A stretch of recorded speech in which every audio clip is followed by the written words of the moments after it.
guest today is Terri Willingham. Terri, how are you? I'm going good. How are you? I'm doing great. Good. I'm here at the Tampa Bar Camp, and you're here representing FIRST. FIRST Robotics. That's Is that right. your day job, working for FIRST Robotics? Yes, I am. I'm the regional director for FIRST in Central Florida, and we help develop and help build team sustainability for kids involved in our K through 12 STEM education program. Very cool. So STEM education is what? Science, technology, engineering, and math, and we'll throw an A in there for arts because there's a lot of arts involved in this as well. Oh, okay. So it was in all parts of the brain. That's right, exactly. So first role is to do what? First role is to develop our future technology and science leaders. It was developed by Dean Kamen 25 years ago to help. That's the Segway guy. That's the Segway guy, and also the portable dialysis guy and the insulin pump guy. Oh. And he's created a lot of fantastic medical devices that we hear more about the Segway than the medical devices. You but told his me heart's about in us there. and he's known as the Segway guy. That's right, yeah. So he created this program 25 years ago because he believes we get what we celebrate. And if all we celebrate are science and technology, all we celebrate our entertainment and sports, that's all we get. Right. And so he created a program that emulates sports but gives us an opportunity to celebrate science and technology and to help kids have a really good association with science and technology experiences so that they'll grow up to continue pursuing careers in these fields. You said emulate sports. Does that mean it's a competition? It's a competition. It's a competition from First Lego League in the elementary and middle school, and also in the high school levels. And there's different levels of competition depending on the ages and levels of involvement of the students. The kids student-built robots and compete in head-to-head challenges. And at the high school level, there's $17 million in scholarships in the program. Yeah. Wow. That'd be a good school to charge that much money. So your role is, our first role is that, are you running the competitions? Are you We do forming run the the. teams? No, Are we you help mentoring? What do you do? the schools. Teams are formed in public schools, private schools, home schools, boys and girls clubs, 4-H clubs. They can be run out of a variety of different youth programs. And first role is to help facilitate the development of those teams, and then to help create programs and competitions. So in Florida, the Orlando Regional is the big event for the FIRST Robotics competition team kids. Oh, when's that? FIRST Robotics competition is a great big robot we have behind you back here, and they build these robots in 6 weeks and then take them and compete in a challenge at a big regional event in Orlando. There's also one in South Florida now. 3,000 kids come, 63 teams last year from around Florida and the Southeast and the Caribbean, actually. Okay. So it's very exciting. First Tech Challenge is the same thing. The kids compete in a variety of meets at the local level and then go on to the state championship. And then the culmination of all these is a First World Championship one more year in St. Louis at the Edward Jones Dome, where you have 30,000 kids and robots, and it's amazing. Very cool. That's where the Rams play. That's right. Yeah. This is, and some of these kids that we have here with us have been to the Edward Jones Dome to compete. So very cool. Yeah.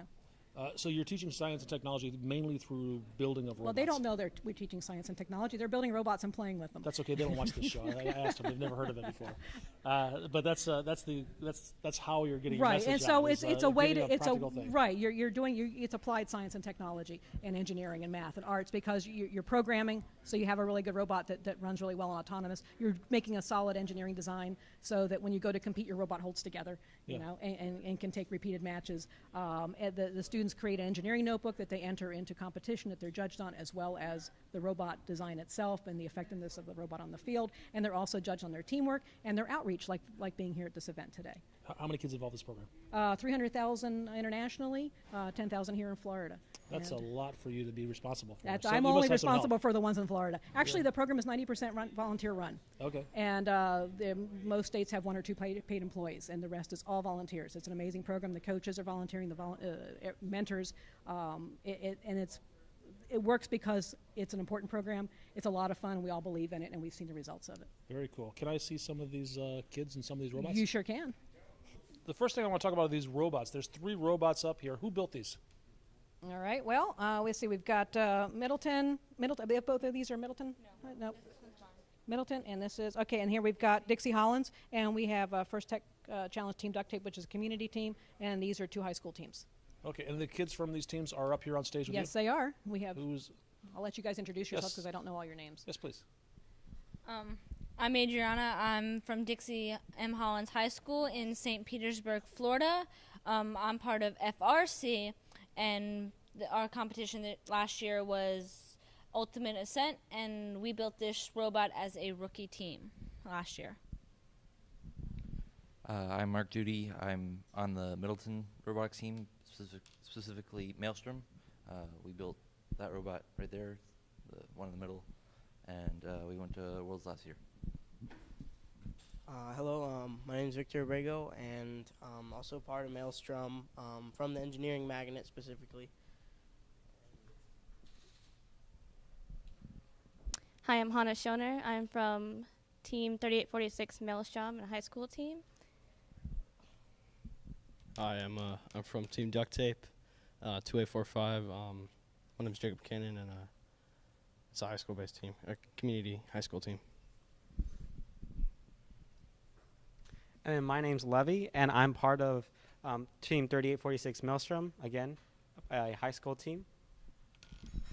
I'm Daniel Holzberg. I'm on team FTC Team 1369 Minotaur, also at Middleton. So you guys, do you have a coach that mentors you and teaches you how to do this stuff? Yeah. How many teams represent here? I think I counted 3 or 4. 3 teams here, and these are the 3 robots here. So how does that work? How do you guys get involved in this, and how does your coach get involved? Well, from our school at Middleton High School, it's a STEM-oriented school. So we have a lot of resources that help us promote this robotics program at our school. Our school hosts 3 FTC teams plus 1 FRC team. The coaches... What is that? SP? FTC. FTC is what? First Tech Challenge. It deals with these smaller robots, which encompasses mostly high schoolers. And FRC, that's more for the veterans that have been doing robotics for quite a while, that they get to build these more giant robots that require more outside knowledge. Giant robots with laser beams? Sometimes. Sometimes.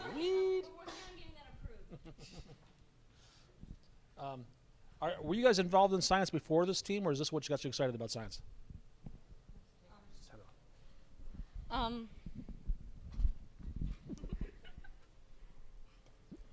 I'm FRC, opposed to being FTC, like all of them. I have always liked science. I started it, I guess, in elementary school when I went to a mathematics and engineering school, but I could never really apply that love to anything but schoolwork, which doesn't really get very interesting. And then finally, our school started up a robotics team, and my teacher was like talking about it during class. And I'm like, that sounds interesting. I went to one meeting, and I just fell in love with it. And it's amazing that I could build something like this. I still don't believe it. I think I was taken over by something or something. Can we talk about the robots themselves? Who wants to talk about their robot?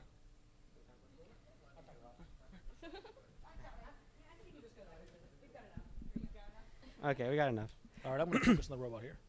Which one are we talking about? We're talking about this one, This 3846 little one Maelstrom. right here, 3846. 3846. And that's the name of your team?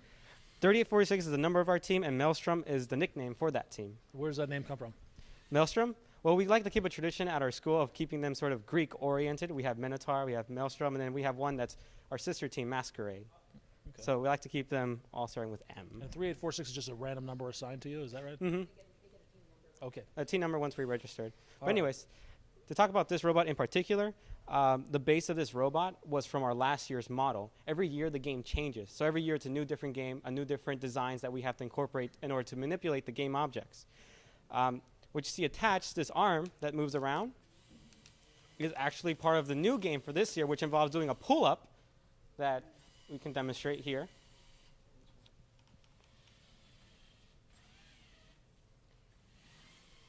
Right now, this arm that we built it in 2 days. It is just specifically a prototype where we just test the concept of the design development that we do as part of the program. See? And there it can lift itself up with just one motor. The base of this robot weighs about 40 pounds. And it's all powered, and it lifts itself up just by one motor with a gear ratio of 54:1. Is somebody controlling that right now? Yes. Well, how is that being controlled?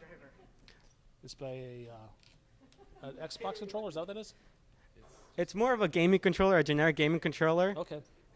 that we are allowed to use as part of controlling the robot. And I see it's plugged into this tablet PC right Mhm. there. Is That tablet PC right now is running Robot C, which is the programming language that we use to program the robots that students do on their own, is they teach themselves a programming language. Ah, okay. Is that everybody using the same language? Yeah, pretty much everyone uses either Robot C or LabVIEW. Now, LabVIEW is a graphical language, right? Where you drag shapes around on a page. Is Robot C similar to that? No, Robot C is more just code and syntax, mostly just lines that we It's write like down. C. Mhm. Okay. And then for this robot, they use Python or Java. Let's talk about that. K- For this one, we're using Python this year. Let's talk about this giant robot with laser beams over here. Hold it, I guess. Oh, this we gave it a name at the competition. This is Mighty One, and we were a rookie team last year, so it's not that high tech as some of the ones that you'll see if you look online, but it's close enough. Our goal of our competition last year was to shoot frisbees into these goals and to score points. You could also score points by climbing a pyramid, which we don't have our attachment on right now. But we would turn these motors here on. Oh, are we gonna fire some frisbees? Not right now, because our programmer is not here right now, and he has his laptop. life depends on the programmer. Okay. Yes. That's what I keep telling my boss. And we can communicate with our robot if we have the computer. With this, we have a router here. I'm not sure if you can see it, but there's a white router here. Let's see it. So what are we routing from where to where? It routes from the robot. We have the computer for the robot here, and it's all connected to this. This is what communicates the robot to the PC that we use to program it. Okay. So once again, you have a PC is actually controlling everything. Yes. The logic for all its movements are somewhere else. There is 30 seconds of autonomous programming for the First Tech Challenge robots. Okay. And these have 15 seconds, I believe. Yes, And then and the rest is 2 minutes of. Autonomous programming meaning that you could send them a command and it would do No, some things on its own. It's pre-programmed command. We don't do anything during autonomous mode. We're not even okay. allowed near the controls. Okay.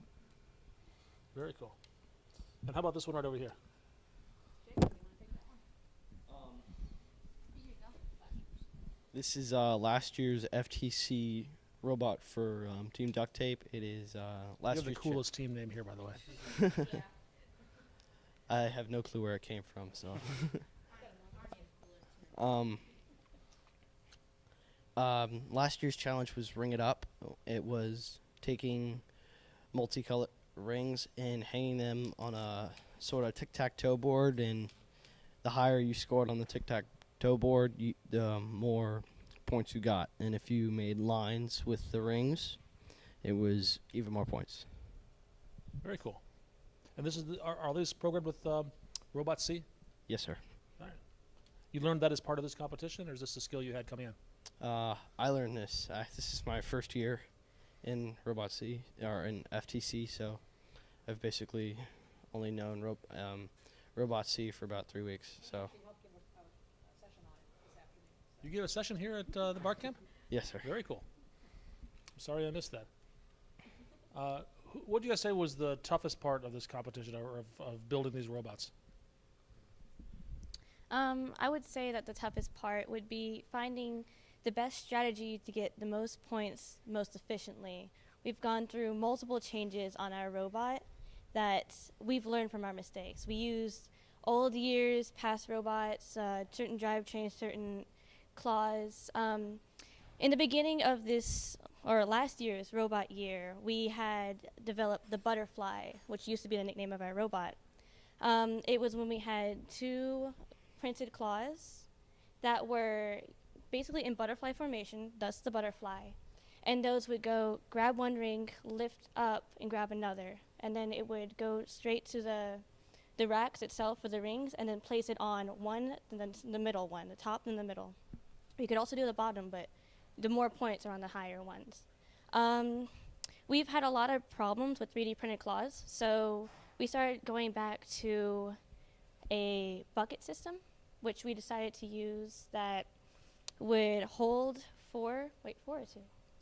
2, I'm sorry, 2 claws, or 2 rings, and that actually worked more efficiently because we would just scoop it up and pull out, which would grab both at the same time, and they both had sensors, which if we ever had a weighted rings, you can go on the peg on basically in the end game or during the game. during the game, and the quarter goal, which is a 20% bonus. So we decided to try it out, which worked very efficiently. We found out which ones were rated and ended up getting those points. Is there anything anybody else would like to add? Add something here, if you don't mind. The one thing that it's really important about these programs is that these are collaborative games, and this is a character-based STEM education program where the main focus is on gracious professionalism. So when these kids go into competition, they don't just compete one-on-one, they compete in alliance partnerships. So in First Tech Challenge, they're randomly assigned a alliance partner, and they compete as the blue team or the red team. Same with First Robotics competition, they have 3 partners in that. And so in one competition, your alliance partner may be your opposition in the next match. So it changes the team dynamic. It necessitates a great level of civility to compete together, and there's also an emphasis on helping one another. So while you're competing on the field, off field you're also helping one another with building and strategy and providing parts if somebody doesn't have parts. So it's a really interesting dynamic to it that you don't see in a lot of other events. Very cool. I would be worried that these computers or these robots are going to become self-aware and start taking over the universe. Is that a concern at all? The judges have an automatic off switch just in case that does happen. The 3 laws. I forgot about the 3 laws. Yeah. Excellent. Now, you guys don't know this about me, but I actually live in Michigan. I don't live in Florida, and my viewers are all over the world. This is something that doesn't restrict it. First is all over the world, right? First is all over the world. We serve 300,000 students globally, and Michigan has a huge program, as a matter of fact. And you can go to usfirst.org and find teams in your area, learn more about it, connect with regional directors, and learn how you can be part of it and sponsor and be a mentor, because these programs always need the support of the community to make them Those are the effective. 3 ways I can be part of it. I could be a mentor, I could be a sponsor, or I could be a kid that's building. You could be a kid, yeah. And if you're a sponsor or a mentor, you sort of are a kid when you're with them. So it works Now you know my out. secret. Yeah. Well, I'm really excited about this, and you guys have to be proud of yourselves. Did anybody win? How did you guys do in the competition? Oh, all these guys have done You guys all won? The way we do it is local competitions, and then after local competitions, you rank up to state. That's the final factor when you go to Worlds. At state, we defeated our sister team, Masquerade. It was like, the final countdown. Everyone was excited for that. We ended up winning, very close game. Off to Worlds in St. Louis, we had a great competition. Everything went smoothly. We had amazing competitions, high scores of 600 points in some matches. We went all the way to the final match, and that's where it ended. We sadly failed on the last match. That's great. So we ended up getting 2nd place in Worlds, which is a really big thing no matter what. Even if we didn't win first, 2nd is really good. Even though we had a final match with our sister team, we were still, they were helping us out, getting ready for Worlds, always there for us, which was really good because the year before that, they won 1st place in Worlds, which was a really big thing for our school as well. So us winning 2nd place Worlds is still really good, and we hope to get higher as we go on. Just to get perspective, how many teams are in this competition leading up to World? Is it hundreds? Well, it depends on which program. In Florida, there's 104 FTC teams right now, which is one of the biggest FTC First Tech Challenge programs in the country. Okay. And by the time they go into the state championship, it's 24 teams, and then they get whittled down from there. So only like the top 2 teams. This year they're doing super regionals, which is another layer of competition in San Antonio for the southeast area, and they'll take the top, I think it was 6 or 8 teams from the state championship. They compete there, and then the top 1 or 2 goes on to the. It's a playoff tier Well, it sounds system. like there are thousands of teams to start There at are the local thousands of levels teams. that Yeah, feed well, and into for this first world team, competition. all these teams actually have been, and you guys will be there soon. All these teams have been at the World Championship, the ones that are up here right now, and have done extraordinarily well. So it's a great experience when they get there. They get to see Dean Kamen, listen to Dr. Woody Flowers. Will.i.am is a celebrity endorser of the program, and he's great. So He's it's a singer, really right? Yes, he is. Black Eyed Peas. All your fans are going to say, did he really say that? Yes, he's a singer. So, yeah, it's a great program. There's a lot of kids involved. There's a lot of challenges, and they come back for it year after year, and they're here on the Saturday, which could tell you a lot. That sounds really exciting. Thanks so much for your time. All right. Really interesting stuff. Thank you.